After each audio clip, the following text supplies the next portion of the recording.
Mizoram ta hello. Mizoram atram thum te me my chief minister ni to puzoram thaga paro pui ta ka ni a voina kan he na la khapu hi ka kutaron thenga ka cha amazon atangin cheng zali le sompanga ni ya delivery charge ne lo cha ve ula ka tla chiar thui lo khop mai ron thleng hle mani boka mara chu ka chiar chi na atanga kan comment du mai chu pu biak siama le len ani ya puzoram thanga na mizoram je ka pu biak siama na le linga chon publish to pola tak mai ni dropping going publish ani ya le kapu hian ti tlom thei sim mai an ni ho hian hei man nai le kapu ko anti na ko san chan chin te ko san pa te chan te thu jiak ti eng ma hei le thil tam tak le kapu rom de ilat tiang chi te mo eng mo kha great philosophy te khang thil ta po ka tlom tak takin mi na dollar hisapan zora asang chuang man po khat sang thing lawin man tlom tak takin ngai tur om thina ni pape se a tha reng renga ka soi zau lok du a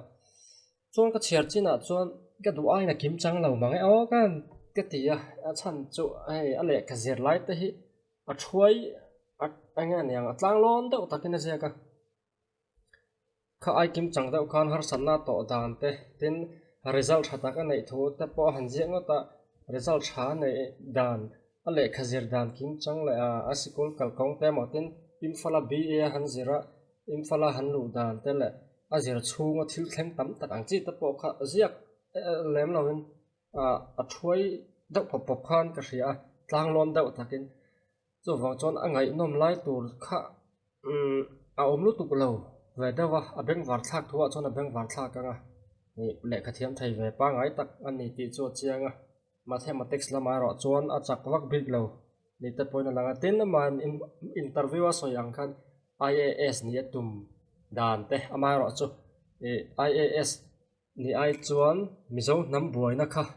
aril ruwa talian ta zoka ramlen ham mangai na wangin underground zok ta ni ti vel te po kha a nge nge tin pulal denga chanchin ka chiar china pulal denga chanchin po faklo the ni lawangan tan chuan tin mero pui takani a pahuai san paro thap mi fing thu soi thiam ani a pulal denga kha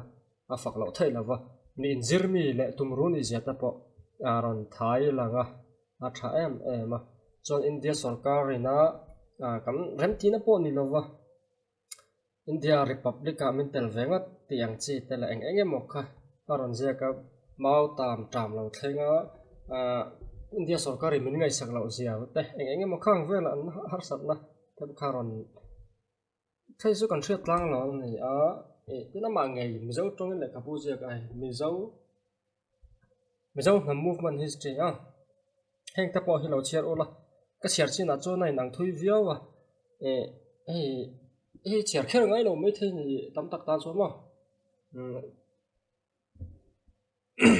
ang po ni sela a chu nge an phei ze lang phei chu ka selawa ka chiar china chuan ka duai na kim chang lo hei aya ngai nom hena ma chan chin te po etianga ko ma te a ro pui deuh to ka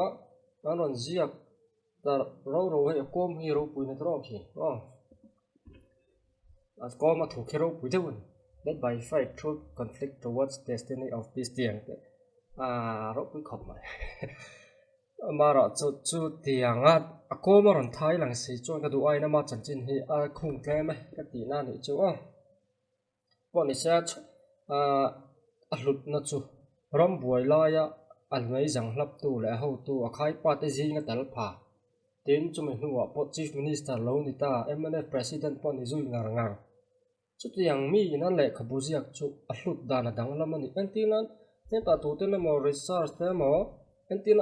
ram boi literai charte po kha athat dana dang lam em ma se ka chu thu jiak om sa la kho mo compare vela ne ya athat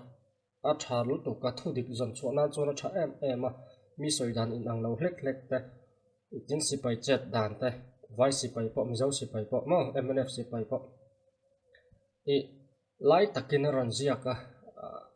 ngai no em pia lama a beng war tha ka thil tam ta hre tur oma ma se khatiang kha hele ka bu hi chu ni lawa ata ka tong nge si pai te shuai tu ulal deng a nei em tu na zia ani a chu wangin a chunga thu te kan oi vek le chu yang pon ni se a hlut dan kha dang em a tu te na mo kum som ni e veng nu wa mi le khabu zia te la khoma an zia le mi tang kam ti tian tang an thet an zia ngot ai chuan ataka tong tu na zia kha chu atak dan kha dang lam em ma chu lai tak chu ni vang vat kai lai ni te tiang chi le khabu te po kha na that em na chu mo ataka tong tu ma se ril ru su khet in ang lo tak an ni wangin MNF tran zong a ziak te MNF tran lo zong a ziak te kat nu ma ya thulai la ka hara chunga chon ram boi le te rai char kha a tha tok viau hian ka hria a keima chon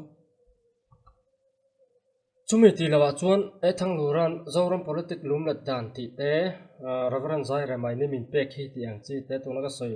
wangvat kai lai ni ti te bual sang a khwa rai su nu nga tiang chi tha ar van lo bakaram le kai ti te po kha ani khang te po kha tha em a tiang chan chin hriat nan chuan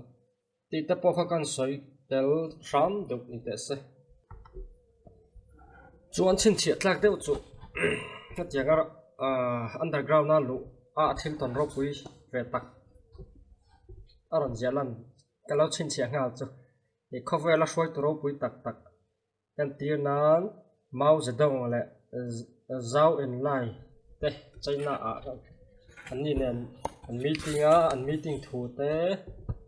Sheikh Mujibur Rahman Bangladesh a te le Zulfikar Ali Bhutto Pakistan te khang shoi tu lar lok tak khaw kha khang ho nai khan meeting te po kan nei a ti a chung chu thil ton ama point na chuan ve ni na langa ka ngai to a khang Mao Zedong a tiang chi te ne na meeting te lo na ya China vela in ka tiang an nei chuan ne experience shim mai kha aro pui dang dai ni kha thil ringot po kha ti te po ka ril ruwa oma ron sel tu tam tak hian kha ngot po khan thuk lo tin chief minister Mizoram State Chief Minister lan ne ron ne zoi le tanga la tram khat mai ni lo tram thum ani a tuk lo wal chu ni san pa sim phot mo ya e ama te hi alom oma thu soi te hi angai no mam em boka pu zawra ma chu e aziak thiar ai chu na thu soi hi ngai thak achak kan ti thau ka renga chu tiang mi chu ani a ama reng hi e thu soi ngai nom pila ma angai riu mai ni no tong thuk lai enga mo he a kan mizo parau pui mizo history a hing dai to lo tu cho reng tur ani a e mi po lo ni na lo chat fu lo deuh na te po chu nei ve em ang chu mi hring van na fam chu mo tu ma kan fam kim lo wa han chir the chiam a hen enga mo lu tu khi a tul ber lo mai the hi le chen min kha le chen min lo shuai a thanem ngai ta ka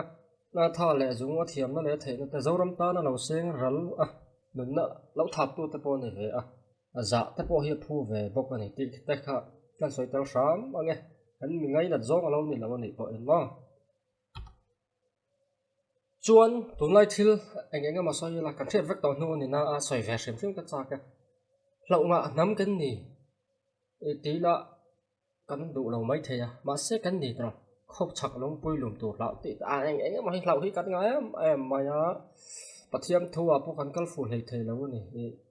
kan ram zin te kan state tarau te a hian mihring tlem te zing a hian pol sang te kan tam em ma ya heng te hi heng te hian enge mo chana chon min pho lang chiang viau mai UID ka hlau Aadhaar ka hlau te wala UCC ka hlau CAG ka hlau CAB zong ma ka hlau ti chu chuan enge ti po kan hriat chuan lo te kan hlau em zela hei le chen Aadhaar po kan hmanga hi tin ma kan nom tin sakol te hi Bible an share thu puan ta po lo la thleng tura po nga yi la lo thleng to ni pe chon lo turom lo ti na ni a thleng to anga nga yan oma la thleng tura ngai pon oma chung ka chu kan soi zau vek man lo ngai la thil ka soi du chu lo thleng tura po nga yi la lo la thleng tura po nga yi la Bible in aru karala in bum na manga mi ta hruai ko ya enge mo turin a ziak lo re nang thu pun ka han share ola chu wangin sakol chu lo chuak po nei te re se hei turom lo re hei chi ni lo re nga nei do chu thu puan a chiang ta ka kan hmu ni a aro karala a in bum na manga adar kan na emo a engemo mit no te thala ke mo ava emo a in buma ka ti anga sakol chin chen na nei the in lo du than na manga nei tu ro ne a chung te chu bible min zirti ra min ko mu jok ani a tin lau tur kan ni an ti hi ngai tu a chul ria wa lau su min ti a bible na ni na ta ka chu lau lo tur min zirti zo ka a lau om vio po in lau su min ti zo ani a engi mo lau lat chu reverend cho thua man sakol ka lau lo ve ro ti a tu kum sang hi som pasaria article kha nia ani chu so yangin thil thleng to ngai kha nia ke point thleng to nga ka nga ya ni a fu po ka ringa history ne na me belin eng po lo ni sela lo thleng po ni se lau lo tur in zirti na ni thu pon po in puat cha tur in zirti na ani ya chu tianga e cậu ran ta he nan in puat cha chel ta kan din nge thai na fui na ni ya chu ti ni na ai lau tur han zon cha ta ka pu cho trong kam han ho zelila lau hết tiếng lau tur kan zonga kan lau ni chuan rinna kan om lau tina ani anga ti adit po ka ring khop mai chu ang chia chuan enge mo lo ri le ka kan lau zel tro tu na po e vande mataram ti a chang zong po kha sajawila ki chu hlau om na po ka chuang lawa eng po ni sa supreme court tin ngai ministry of home affairs ina skula te sak tur ani ti a chang chuan a sak zo vek tur ani ti thu chuan siam kha chu ti kha ti ni li zong en ko ta zol ko tan zol ka wa lo no saka chuan he ingen ja life law ti a hen in lu tanga en kan soi le lok tu chu judgment thar kha an on update zelan ta hen life law ti a hen chuan hay po conductor arena min shilania ta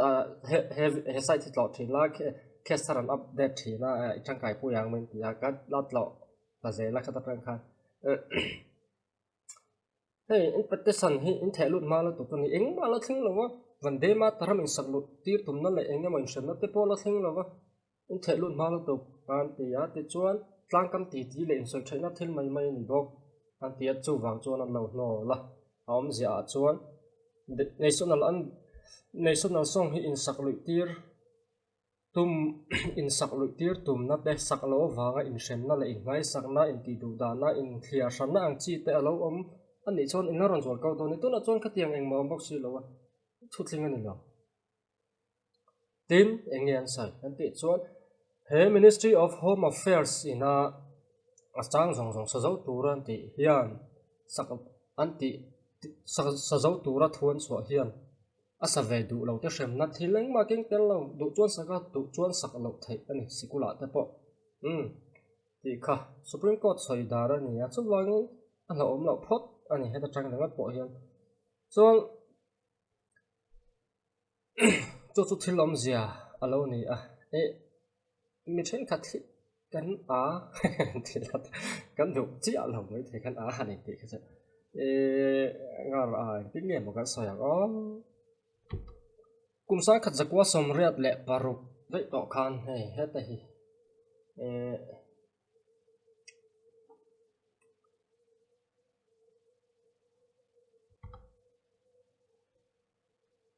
Jehovah Witness college student Jehovah Witness ta kha national anthem an sak do lo wanga no chua an lo ni to ta chuan an ni pon zol kawa chu ta chuan ko tin etiang in sak loi tir tur ani lo wa article constitution Indian constitution article som pakwana clause 1 no te le article 25 te to chanin in sak loi tir thai da nom lo mi na sakho zalen na du rin thai na ang chi khan na ya chu wang hian public order ang chi te kal lo fundamental rights o kan ya in sak loi tir tur ani lo vai e khan national anthem chung chang apo thu na lo siam to sa ni ari to le ma eng ta po hi hria ta tha chu wangin boina om lo sa he thila hian e khalai ka hriat tur ani amo chuan hei chat gpt ya full verse ahlaka atluanin adiktura ngai la ran da chwa he cả đầu tiên chứ ya vai trong hi ka shala rem sim mà chọn chân khát tin mà dar han ti ta po an la du loวันเดมาตารัมข้าแหละเช่นกันเราสาอากินี่สกุลกัลชัวเวน่าอภัยกันชวนปอลสองปนิปอลรู้ก็ตั้งปอลสองปนิทั้งกันสันเดย์กี่แล้วชวนมาการสัจจาระอนุข้าโจกข้างไอ้กันบานในส่วนนั้นเดมเงี้ยในส่วนนั้นส่งโจกที่กันสักคอยมาปนิยาเห็นคอยมาโจกข้าสักตั้งไงเราข้ากันนะจ๊ะกันสามาหรอชุดตั้งตัวเตะข้านี่ไอ้ทุยมาฟูลิงอินเดียรามากันเชียงอินเดียนกันเนี่ยอินเดียรามสเตทประคัดกันเนี่ยจู่วางอินเดียจู่กันนู่นนี่เป็นมาดาร์เลนนี่โมดีอันอิสราเอลจู่ฟาดาร์เลนเอ็กต์ปกันเห็ดชิดแล้วเห็ดแล้วแบบพอลิเซนดูจะทักpolitics จงหินที่หินยันละเจแล้วมั้งฉันกัดเจ้ามิจะจู่สาขวาจงเลยนำบิลจงหินที่ข้ากันเราละเลยเทรนบอกยังแต่ให้กันเรื่องรู้ที่เสียการเรื่องรู้กันรับไปเลยกันรับไปเลยเทเราวางกันนี่ติเจียงอะไรงั้นจุดตัดส่วนให้เองเนี่ยมาดัดที่ไม่ให้เองหัวตัวอินเดียเรามากันเช่นที่ส่วนอินเดียจุกันนู่นนี่จุดอินเดียให้กันนู่นนี่แล้วประเทศทูเนี่ยนะหันจอมปอดเองประเทศทูเนี่ยนะอิงเก่านะนี่ส่วนมิโซรัมสเตทตั้งเงี้ยพอให้กันนู่นนี่ช่วงเราเรื่องที่นั่นนี่แกมานี่รัม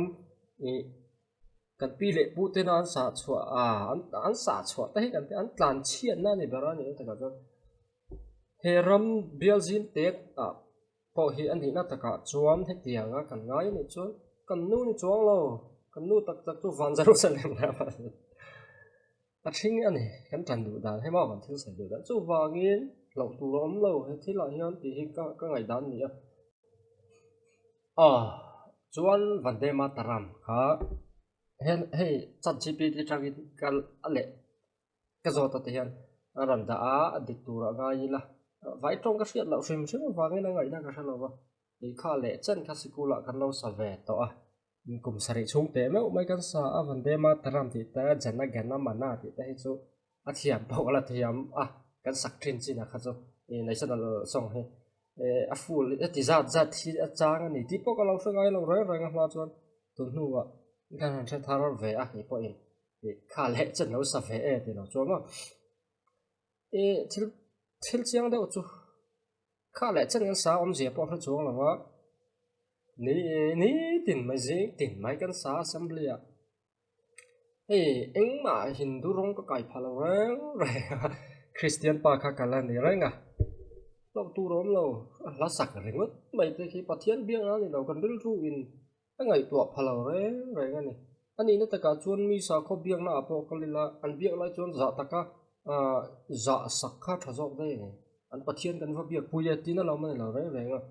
มีอย่างปะเทียนนั้นเบี้ยกันสาขานี่เราว่าปอลบอลตะกะด่านบ่อเชียนั่นนี่จอก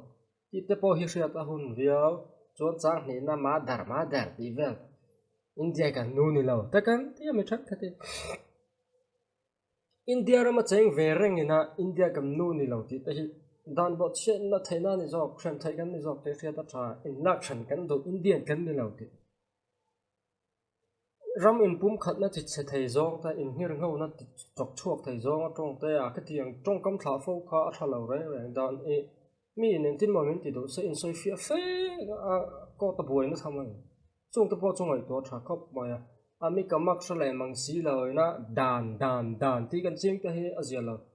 ที่ให้อุลุกตัวอาเซียนเจนะช้าจู่วันอินเดียที่กันมาดัลเลนนั่นนี่เองกันนู่นนี่ละบ่อินเดียรำมีกันนี่ละจู่ไบเบิลเนี่ยเองกันนะเองไม่กันละจู่ที่โจกันสวยโดนนี่จนอันนี้นั่นก็จนเนี่ยมิโซรัมกันเจนนัสเตทให้บักรัมกันนี่เรากันรัมเนี่ยชนกันรัมเรียงเตะกันตีฟูปอยกันนู่นนี่เลยเนี่ยก็ที่โจกันตีโดนนี่จนกันนู่นตักจู่วันจะรู้สเริ่มลำเตะกันตีได้ยังจู่วันบบล็อกตะก็ถือละไบเบิลเนี่ยนะจอมพละดูดันด้านสวยกันจริงที่อธิจีเราอุตรัมจู่เงี้ยลัลปาตานี่ที่นี่จอกตรอไบเบิลอ่ะพอจู่วันมิโซรัมพอลัลปาตานี่อินเดียรัมพอลัลปาตานี่ปะเทียนตาจุกันตานี่จู่นี่อันนี้เท่าไบเบิลจะตีนะพอจู่วันนี้เองเนี่ยมาโซ่กันที่หลักตัวนี่แรงเลยว่ารัมจู่ลัลปาตานี่ที่เวรงป้า inge mo ngai le thi ring si lo ni te hi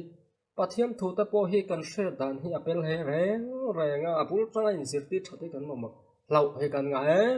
em mayamon lau nga nam kan ne ya boy thak lat lau nga Christian putwa wa tong kam kan soi kha mizo hi lau nga Christian kan ni lau tu kan dap mai chu wangin lau tu hi dap lawang ten chang ru chang sari na vel po hi han tle mina zia lo thei mai thei kan si am pon soi ka assembly house e kan an sia nga lo hlo ma la enge moni chuan kan tilawang asa chu po chu supreme court in kan soyang khan e du chuan sak lo thei ani a in nor luina om lawa tin MHA na thu chua siam hian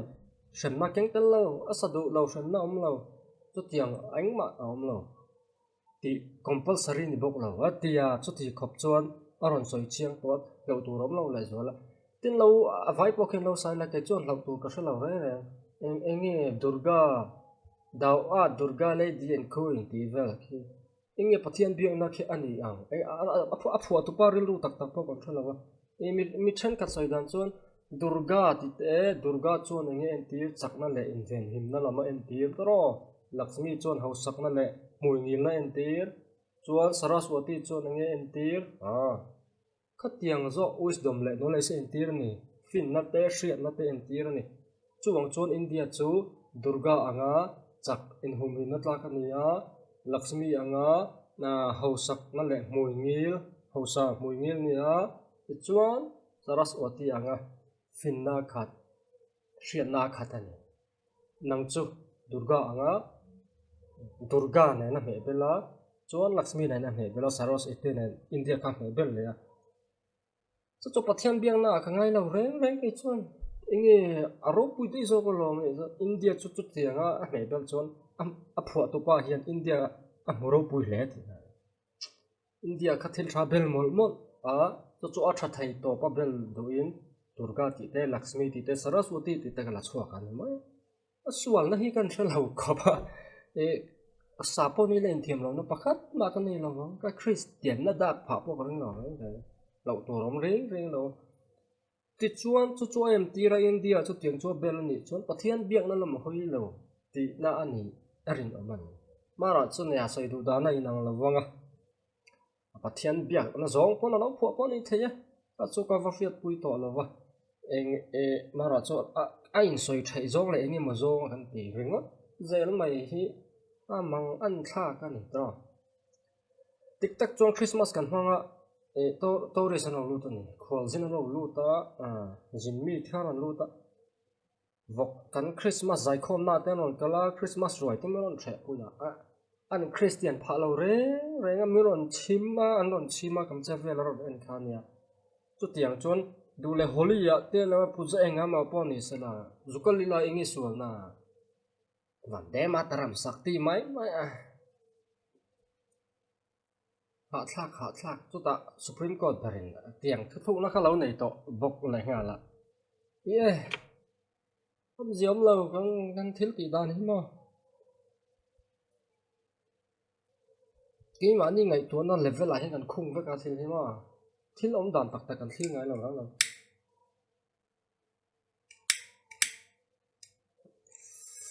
bible te po ni chia tu zia nge a zia lai ne nge thleng an khotlang ei le barzon na enge politics lampang enge chakhorin dan enge ti pakha ma ngai tu lawin kum sang ni don nuat bible le lin chop english atanga le lin greek atanga le lin polan ba hebrai atanga le lin polan english atanga me zo tonga le lin chau chiari kam dik ber chumi ti na chu ni han ti du dan an soi mai thin ang deuh hi kan ni tu na politics lama tam tak po hi eng ma hi kan hriat zik tuak kan nei lo rai mi soi thai le diklo bak saka mi pu chia ti vel hi kan thiam to kan sima hun viau ni lo hi nga lo tuk tu ni lo bible ne na in mil lo khu tiang na phim phim lao em chi em ren mai khatiang kharing tu am da tu pon lo rai ati chi lo tuk wangin uluk zo ka thil kan ngai to ngai ni la wa em mà rồi ngốc ni la chuan Burma ta pem so la noi lo min dia om du lo zo ba Bangladesh ta lu ti la hei chu pushia ta tong kam takin mizo Christian Indian tribal a hian kalung oya Indian ni ga duwa Indian po kan ni boka Aadhaar card te po kan ya voter ID te kan ya cái Indian zel do nung oi takin e la hi a la om na po pakhat ma ka hre lo ke chuan ti te kha kan soi ve hrim hrim duwa kan in soi thai a sa thin no to ka zia lo tlat chu wangin kan tong ta po kan film ko fo zo ka tu la dan kan ti a sa khwa enge mo kan ril ru kan ti chep le lu to box hi chun e sa kho in thian on le sa kho dang ngai thei lo na ang chi ka ke ma ni lam atang chua ka chua fo zo ka chu wangin fin thiam tu le zo ti ta hi se ta chakop ma ya e ma tu na me galayan boy na po ka an min ka soi to na president thalai soi to ma ni kami trong kam po ka e ko tan zo ka wa hai ko tin na ko he he ai soi fia me ka ingen an zel an update thar per ka lang ngai ven lawan case po hi chu tiang vel chu ani chu wangin ka tiang a khan mi pui soi hlom dei zo ka ti ka mon chi na khan chung ta po chung ai to thla tha a tak hian che lo vila kan sa khua wanga sa khu tang enge mo soya du lo na thilam tir chian ta kha dan ti ching chuan chi ma tha dan in min rek hlau zok thai ani du tok tang Supreme Court in Mani sa khua in le chung changa sadul case ne na soi zom a case a chin fela khan Constitutional Order 1950 angin ro re na ro re la thu na siama chu ta chon Hindu wa chon case system oma kan thre tara Hindu khan soi ta ila Sikh le Buddhist ti ta ka chu lo da thata ila Hindu wa chon case system oma wangin le an sa koi nam ne na kal kopani wangin Hindu pa kha Islam mo Christian mo fa in convert ta enga mo nam ti bi po an chung lo ke ni sa ko anga chon nam wanga sa ko ni lawa tin schedule case chung changa ni ti hre tur ava in le khan Hindu sa khua ka nam ne na kal kopani mio wangin Hindu ni to lo chuan schedule case ni chan tur kom lo re a chhuwa san ani khan ham kha ti na ni a sa khua chhuwa san rolin chu wang chuan danang chuan a dik reng eng ani la Christian pa hi Hindu ava in le tai la mizo Christian tribal hi Hindu a ang pon in le la tribal ka ni reng don ST soita lo hrim ka dan kha tin a thei ve ngot bok lo ni tribal ni le eng bok kha khami Constitutional Order 1950 le Supreme Court thu thok na khan ke ni lam kha ko a hoi lo re nga amara cho Christian pa kha Santian Hindu pa kha Christian a in le ta sala ema Hindu nu le pa tanga piang in Christian lo ni ta sala anu a Hindu a in le sala schedule case chu a claim le thai adu chona nei le thai amara cho Hindu atanga Christian a in le a schedule case ni bok chuan khami schedule case ni na kha achan nga la khan lo ya Christian pa Hindu aven le tila Muslim aven le tila ST ka ni rang don ke mi so Christian tribal emo lo tu rom lo heng ta po Christian kan chep to ma lo mo na han enge Christian kan chep na chu ta chu e hi ni thil te hi enge am zia ti hi kan ngai to uluk du lo kan zir du rang lo lo to rang he kan zo ai en soi thai thiam e hi boi tha ka ni chu wangin lo tu rom lo heng thila hian ki ni la man lo ve kan tribal ni na min chu sak do lo ve an du chuanin tribal lawa enge mo parliament lamai nial te avina mani apo khan advocate pakhat kan kai nang ve ka het ya reservation siap sak le enge mo ti ta hi atul lo reng a san pas special provision in siam sak te atul lo in sia san na ni jok te kha ti te po thu le la ten le kha eng ti khuna mo chon ni enge mo pola theng mai the ma se tu na chuan ti hi kan ni a alom lo re kam tan han lo re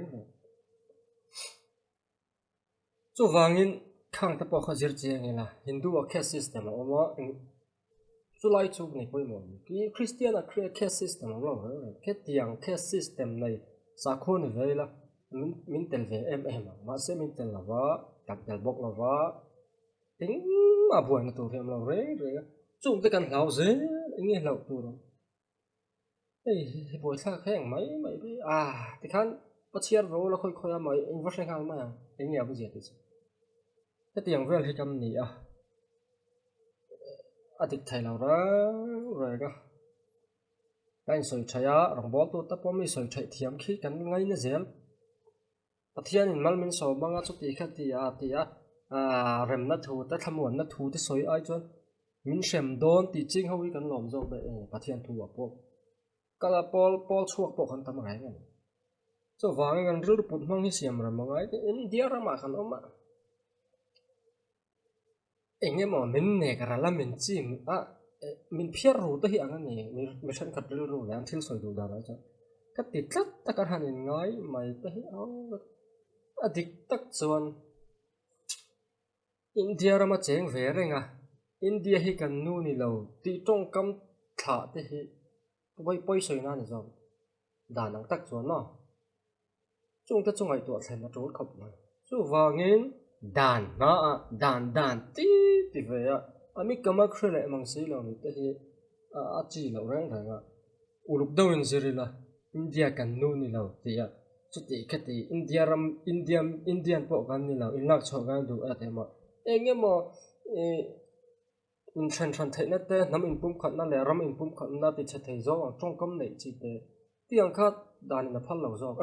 shem thei ni zo de khang te po ka riat to ro chu kan film khu la chong si lo enge mo te ai kam ti va za la enge am zia po hi ka shla so wangin kan ngai to na hi